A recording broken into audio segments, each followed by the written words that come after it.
Hey, what is going on, everyone? It is me, Mr. Mario. Welcome to another episode of Thrifty Gaming Pickups, where essentially I go through all the games that I have picked up for pretty good prices from garage sales or thrift shops or game stores or trades, whatever it might be.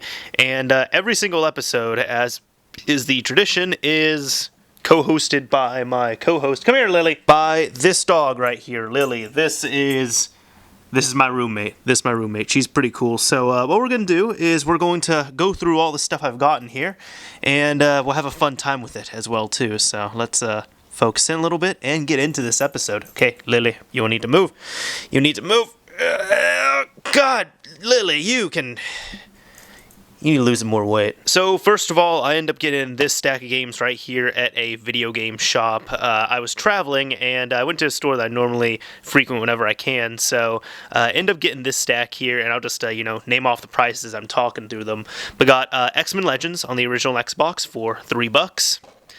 X-Men Legends 2 for $4. Never played these, so I'm gonna be happy to get a hold of them and play them. All that fun stuff.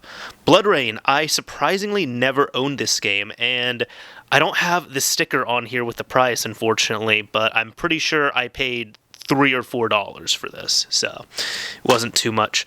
Smuggler's Run, Warzones on GameCube. Never played the GameCube version of this game, so paid $3 for this. End up getting Wave Race, Blue Storm. I think I played a demo of this before, but I never actually played the game itself. $6. Fireblade on the original Xbox, $4. Kill Switch, $3. Midnight Club 2, $5. Sudeki, I never played this. I just saw reviews of it, but I never played this. $5, by the way. Metal Gear Solid 2, Substance, $4. I believe I had this game and then I sold it after I beat it, but $4 I decided, sure, I'll go ahead and pick it up. And finally, Second Sight. I was actually told that this game is really good. I never played it. I don't know too much about it. But $3, I said, hey, you know what, I'll go ahead and grab it. And this is what I love about the original Xbox, man. You can get a whole bunch of really good games right now for it, for not a whole lot of money. So if you walk into a retro game shop with $50 in your pocket expecting to drop it on original Xbox titles, you'll come out with a pretty good stack of games, and solid games at that point, too. Not shovelware or anything, which is just awesome. That's what I love about it. So I've been on a bit of an original Xbox kick. Anyways, next up we got two other stacks to go through right here. Now, this was from, most of these were from a thrift shop, and then one of them at the bottom, I could move it over, whatever. One of them at the bottom was from a game store, which I got on credit, so whatever, credit from the shop, not like a credit card. But end up grabbing these games, and I went... Every single game in this stack, except for one, was from the same store and the same run, so I was able to get some really good luck here, but I ended up getting Medal of Honor on the original PlayStation, the original Medal of Honor. Spec Ops, Ranger Elite. These games were not good, but I want to remember how not good they were, so let's give that a shot. Beyblade, Let It Rip. Figured I could get this for giggles at one point. Ford Racing. I saw it there, so I said, you know what the hell, let's go ahead and grab it. Time Crisis 4. Now, this was the most surprising out of this bunch for me. And funny enough, I actually ended up getting this because, well, first off, there was 10 games from this store, and they're iffy on prices. Sometimes their games are individually priced. Sometimes you'll get an employee that says, you know what, these don't have prices on them, so I'll just do this much for every single one, which I've talked about before. But then the other issue that I've had is not really much of an issue, but sometimes they label their games as books, and they're almost always doing a buy 4, get 1 free on books deal. So, you buy 5 and you get one of them out of that 5 for free. So I had 8 games out of these, and I remember there were like 2 other games I saw that were just complete junk, and then there were 2 PS3 games here. There was this and another PS3 game right underneath it, and I said, you know what, sure, I'll go ahead and grab these, and if I can get the discount on them, awesome. If not, whatever, it's all good. They'll probably be cheap enough. But yeah, no, end up getting Time Crisis 4. The reason why I also say this was exciting is it's one of those GunCon games, which I do have the GunCon set up for this game, for PS3, and little side story here. One of my best friends, Sean, and we ended up going half in on a 2-player Time Crisis 4 PS3 set. Now, this is used, and it was on eBay, and essentially what it was is it was 2 complete copies of Time Crisis 4, but one of them was missing the game itself. So you could buy it, in a huge box, and it came with the hookups, it came with the game, and it came with the gun con. But one of them was missing the game. So that way it was 1 copy of the game, but 2 gun con controllers, so you could still play 2-player, and that was fine. But now that I have a second copy of it here, I now have 2 complete versions of Time Crisis 4, which is great. It's nice that they're both complete now, but I'm not going to get rid of one of them because I still want 2 gun con for whenever we want to play. And by the way, we did get this because you can play it on modern TVs. Although, to an extent, we kind of had to hang it awkwardly on my TV because I have a 55-inch TV, and this is optimized for like a 40 or 42-inch TV tops. So, first world problems, I guess. But yeah, Time Crisis 4 on PS3. Batman Arkham Asylum on PS3. I never played through these exclusive Joker levels here, but let me even see. Yeah, broadband internet connection required, so I don't... Let's see real quick. I don't believe there was ever a download code with this. Of course, if it was in here, it was probably, scraped out, whatever it was. But I don't believe there was a download code, so I think you could just get this straight off PSN. So, cool. Ultimate Spider-Man on PS2. Shadow the Hedgehog. Never played this, but I think we'll be looking for some laughs. Ace Combat 5, The Unsung War. And finally, X-Men Legends on PS2. I ended up getting this, and then like a week or two later, I ended up traveling, and that's when I ended up getting... Let me reach for them. Where the hell are they in this stack? I end up getting these 2 right here. But it's kind of nice because I'd rather play the Xbox versions than the PS2 version. No fanboyism. It's just the Xbox has a much, much, much cleaner signal than the PS2. I know some people might be raging and they'll say, oh, well, you dumbass, you could just get a component cable for PS2. No. Look at a... Just take same game, same not frame rate, same game, same resolution, and component cables. And actually, I'll challenge you: use the best PS2 component cables you can, and use an okay set of Xbox component cables. The Xbox version will just look so much cleaner. I'm telling you. So yeah, those were the games I got from a thrift shop there, at least. Now. Last one, by the way, here. Action Replay, Ultimate Codes for use with Enter the Matrix on PS2. End up grabbing this from a... What was it? It's not a moving trading company. I'm trying to remember what that... Vintage Stock, that's it. It's the same actual company.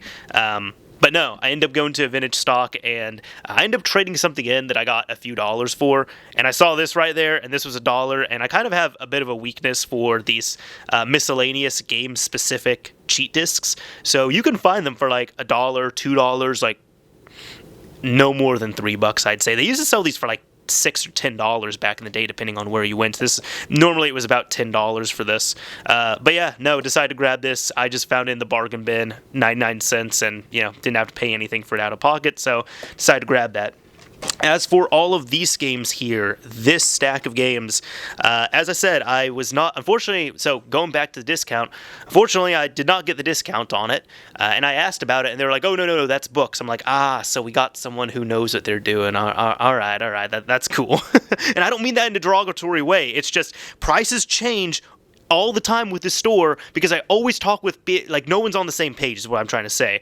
And none of these had labels on them either, or price tags, but every single one was $3. So I paid $3 for every single game here. Well, $3 a piece for each of these games. So yeah, some of them I thought were great deals. Some of them it's like Ford Racing, yeah, bruh, come on. Beyblade, I thought the Medal of Honor was a pretty good deal for that, but these ones, whatever. Next up, we have one more stack of games right here, and this is actually when I'd come back from my trip and I decided to go to some local other thrift shops here, so end up grabbing these games. I think this was from 2 different trips, not physical trips, but like 2 different shops, but end up getting Tomb Raider 3 on PlayStation. This is actually the most expensive out of all these games. This one did not have a price tag on it or anything else, and this store they end up writing they write the prices on there. Unfortunately, it's not that bad. You can either take Windex and a paper towel, or alcohol and a paper towel, or a magic eraser, and just rub it off, and it comes off after like 5 or 10 seconds, so it's not that bad. But yeah, this one did not have a price on it, so employee wasn't sure, but he was just like, hey, $4, and I said, why not? I'm getting really good deals on everything else. I'll support you guys, so $4 for this. So yeah, Tomb Raider 3. Then end up getting Rainbow Six 3 Black Arrow on the original Xbox. This was $2. Burnout 3 Takedown, $2. John Woo Presents Stranglehold. I don't think I own this. I think I played it, but I never owned it. This was $1. The Outfit, same thing. I think I played it, or I had a demo of it. I believe I had a demo, but I never owned it. $1. And Supreme Commander, this was $2. So, end up grabbing these because they were on sale. The only one that wasn't on sale was Tomb Raider, but you know what? It's all good. And then finally, I end up getting 2 consoles. So this was a really good time for thrifting, but end up grabbing, I guess, I'll show you all right here. You can see, the obvious big one here. But this is, yes, another Xbox 360. Now, at the time, this was not on sale. Come on, focus, man. Come on. So finally, I'll also go over the other big finds I had, which I've kind of had, hanging out up here. But end up getting 2 consoles. So this was a really good time for thrifting. Just this same weekend, I was getting, the other games and all this other stuff. These are from, 3 separate time periods, or 4 technically. Like, this is from a certain time period, this stack's from a certain time period, this is from the same time period as the consoles, and then the other games I got from a thrift store, those are from a different time period. So I'm combining multiple different thrift runs into one episode. Anyways, end up getting this. It is a Xbox 360. Yes, another one. DJ Khaled style. But no, I end up grabbing this because it was $18. I did not have any discount on this, unfortunately. It says as is. It does work. It turns on, it boots up and everything. The disk drive is sticking really weird. As in, it doesn't open up properly, and sometimes it constantly tries to open, and then sometimes I can't close it, and then even when it closes, it doesn't close properly, so it's trying to just continue closing. But if you can get it to work properly so you can have it eject cleanly and pop into disk and close up cleanly, it works, which is great. That's the good news. Plus, on top of it, it's a Jasper. Funny enough, I actually thought of this. The last 3 or 4 Xbox 360s I've picked up from thrift shops have all been Jaspers, and I don't think I've paid more than $35 for one, so it's possible to get really solid deals on them. But yeah, end up getting, of course, Jasper motherboard. Have not opened this up yet, so I'm going to have to clean it because I took the faceplate off and there was just hair and stuff all in there. It comes with a 60 gigabyte hard drive right there, as you can see, possibly. It's 60 gigabytes, I'm telling you. I'm not going to lie about that. And finally, the power supply. So that's all the stuff I care about, really. Even if it just came with the console, it still would have been alright. But console, hard drive, and a power supply. So just get an HDMI cable and a controller, and you're really all set at that point. So not bad at all, in my opinion. And finally, also got a PSP. Now, I ended up getting this for $17. This was not on sale. It's funny that this is only $1 less than the Xbox 360.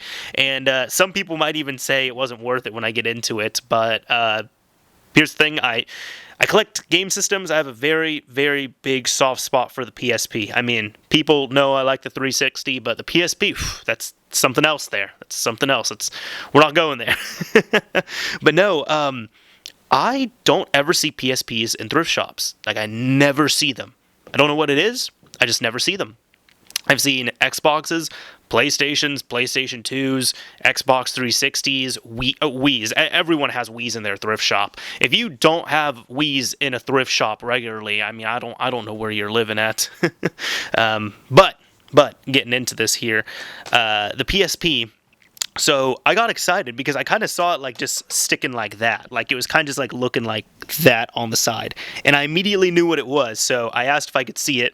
And I'll show you what it is in here, what it comes with and everything. So it came with this case, which this case is official Sony, but it is extremely ill-fitting because this is designed for a 1000. This is not for a 2000, but that is good news. It is a PSP 2000, specifically a 2001. So I've been playing on the PSP a lot more recently, actually, because one of my best friends and my podcast partner and just real awesome dude, Devin, otherwise known as Paranoid Coder, he got me a PSP for Christmas, and it was a PSP 2000. Funny enough, it was straight up a 2000. If anyone doesn't know what I mean, it was Japanese, so it was 2000, not 2001.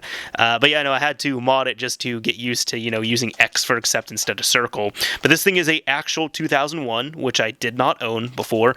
The only downside to it is it doesn't have a charger, it's missing the battery, obviously, and it does not have the battery door. So I actually ran this by the employees, like I was going to pick it up, and they even warned me. They're like, whoa, this thing doesn't have battery. And I'm like, yeah, that's fine. And they're just like, oh, well, we're just letting you know there was somebody in here last night who almost bought it, but they saw that it didn't have a battery.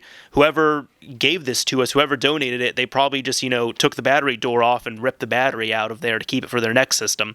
And I even told them, I was like, that's fine. I modify these and I mess with them and everything and I collect them. So I've got a spare battery, and then the battery door, whatever, I can get one for $1 from China. It's all good. But yeah, oh, and important part, as you can see, has not been opened, so that's pretty nice. But the very, very good news is everything works on this. I can't really show you right now because I don't have a battery plugged in, but everything works. The screen, there's no issues with it. The sound works. All the buttons are okay. It even plays UMDs. That's one thing I always check on these systems. Like, if it didn't play UMDs, okay, whatever, it's 2018, I'm gonna put a memory stick in there, which I did. I actually have, I'll show you all, one of these guys right here, which is a it's two micro SD cards to one memory stick duo adapter, and it has an 8GB just generic micro SD card in there. But I was able to copy all the files I needed over to it, and within 15 minutes, I timed it exactly because I started watching a movie, and when I was done, I looked at the time code. Within 15 minutes, I ended up updating it to 6.61, installed Pro custom firmware on here, not LME. So now I have a PSP with LME and a PSP with Pro. Installed Pro custom firmware, built a, what the hell is it? Built a hybrid custom firmware, well, like Infinity hybrid custom firmware file, flashed that over, reset the PSP that way, and then reinstalled Pro and set it as permanent. So within 15 minutes, I had a fully updated and modified PSP. I know some people who might have been out of the game for a little bit, or they've done this before, they might say, well, 15 minutes? No, that shit takes like 2 minutes to do. No, Infinity takes much longer because you have to install custom firmware and then build a custom firmware file, and then flash that custom firmware file, and then reset the PSP, and then install custom firmware again on a hybrid firmware. So the main benefit is it has permanent custom firmware on it now. So that's nice. That's what I was looking for. Latest firmware. Latest firmware, and then it's permanent. That's really what I was looking for on there. I'll put this here somewhere. But yeah, no, $17. I was more than happy with this. I know I definitely have a spare battery. Even if not, I can pay a few bucks for one. And then again, a battery door, if I wait from China, it's like $1, which I did order one for my other system. So I'll just put that on. It's going to mismatch because it's a different color, but I don't mind all too much. So yeah. I was definitely happy with that. If you can't tell, I love the PSP. I love the PSP. That's one of those systems I have a soft spot for. So, yeah, that's about it for all of these pickups here. Really happy to bring this episode to you all. Lily, what's up? What's up? Hey, you're just stepping on all these games. What's going on?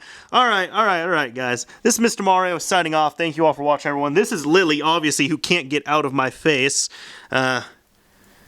You all, I hope you all enjoyed this episode of Thrifty Gaming Pickups. Hope you all enjoyed it as much as Lily did. Maybe. Yeah, I know. We'll go out for potty. I know.